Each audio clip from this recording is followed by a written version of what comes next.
What an amazing idea you had for Undelivered. What made you decide to do this? So even though the book isn't political, I was a speechwriter for Al Gore on the election of 2000.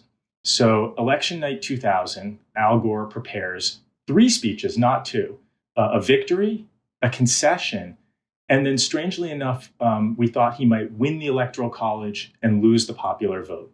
So three speeches prepared.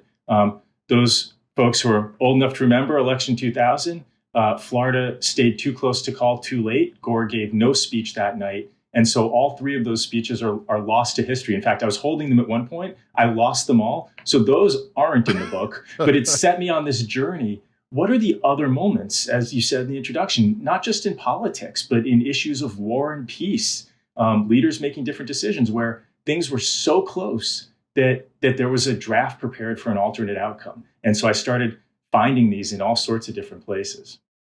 Well, you have, and we'll talk about some of those in a minute. And I'm going to ask you some questions that go beyond the book. I've been waiting a long time to talk to you because this idea of speech writing is really intriguing to me. I don't know if you know, but I spent a lot of time in the litigation arena as a trial scientist. And one of the things that we did was prepare witnesses. We prepared them to tell the truth effectively. And I've often said I'd rather have a poor set of facts presented really well than a great set of facts presented really poorly. I think there's huge power in linguistics. I think there's huge power in language, and writing speeches and helping people, not putting words in their mouth, but it's helping them get their thoughts out in an effective way. So I'm intrigued by what you do. When you write a speech for someone, you don't feel like you're substituting your thoughts or judgments for their own, but how do you describe what you're doing when you're writing a speech for someone else? Yeah, first of all, you and I are absolutely singing from the same hymnal. We sometimes joke in speechwriting that it's not the best product that wins, it's the best explainer. And that really is. It's about telling the truth effectively. It's about getting people to feel. And to answer the question directly, there are some people out there who say, I'm going to write the most brilliant speech I can write, and I'm going to find someone who's going to read it word for word. But that's not really how I've seen my job in politics and in helping business leaders. I really want to help them be their best self. And the way to do that is to really figure out not just how someone sounds, so they say sort of, how are you going to make it sound like me? And I say, well, that's actually the second question. The first question is, how do I make it think like you? How do you make an argument? How do you approach the world? And so I try to help the folks I work with, again, as I said, be their best selves, be their most persuasive, as opposed to be some external ideal of what a good speech is. In order to do that, you have to really know that person's value system, right? You've got to sit down with them and say, okay, what is it you want to get across? What is it you want people to come away with at the end of hearing your remarks, hearing your speech? Do you start with the objective and work backwards from that? How do you go about it? Yeah, I do. As a matter of fact, I go through this little exercise where I write at the top of the page, what is the dream headline coming out of this? What do I want the audience to take away?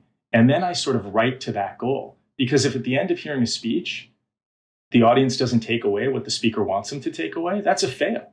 That's a fail. So I start with the end objective in mind. And then I remember that the goal of a speech is persuasion. And how do you persuade people? And the saying is, how do you move an audience to action or allegiance? And so we think, what levers do we need to pull? What stories do we need to tell? What facts do we need to deploy to get that audience to join you? Or if they've already joined you, to start marching? I hear people all the time say politics are local. And I always say, no, I disagree. I think politics are personal. And they may not want to admit it, but I think at some point in the process, they say, what's in this for me and my family? What does this mean for my ability to provide for my children, my future? That doesn't mean that they don't care about other people, but at some point, it comes home to, do I really believe this? Do I really care about this? Does this person think and feel about the things that I think and feel about as well. And that takes telling a story. Absolutely. And not to turn this into like a class on antiquity, this is what Aristotle called ethos. People think ethos means ethics, but it really means characterization. It means is this person I'm hearing from someone I trust, someone who connects with me, someone who I believe will follow through, or at least is a worthy messenger that's deserving of my time and attention and maybe even support. So I agree absolutely. You talk in the book, and this is kind of getting out of order, but if you can help me with this, Yeah. you talk about the 5 elements that are found in every persuasive speech.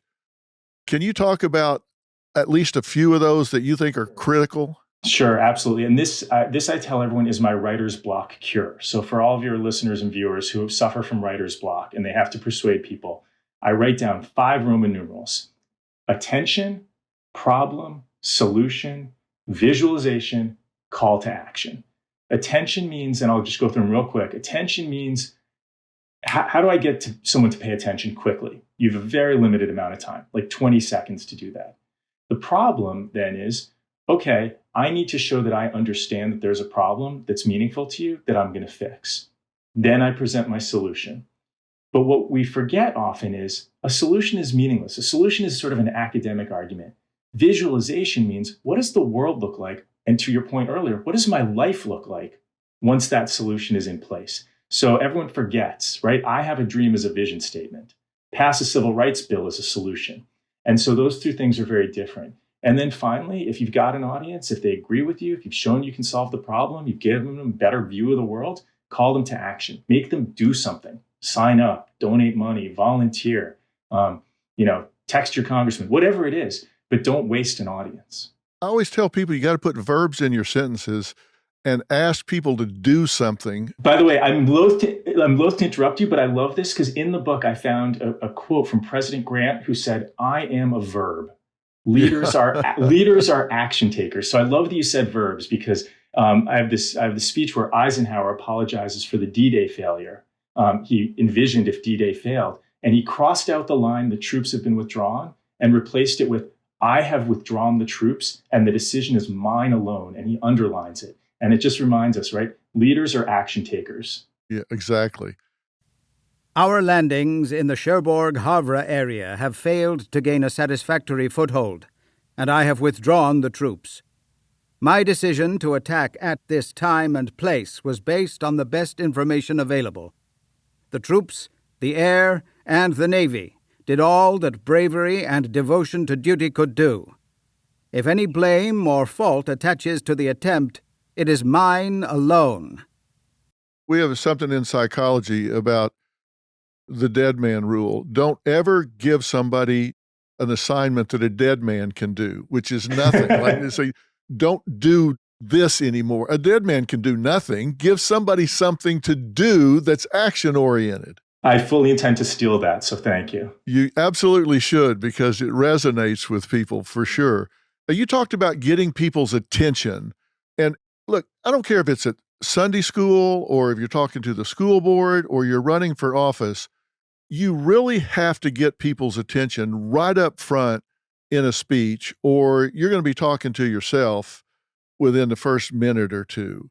What are some good ways that you've used to get people's attention right up front? Yeah, this is one of the reasons people love TED Talks, is because there's something TED Talks don't do. So I'm violating your dead man rule. But one thing you don't do is you don't stop and thank everyone at the beginning. If you thank everyone at the beginning, you've wasted your time. If you need to thank them, get their attention first, then take a pause and thank them. And so the things that the best speeches do, jokes work to get attention, stories work to get attention, and bold or counterintuitive statements work to get attention.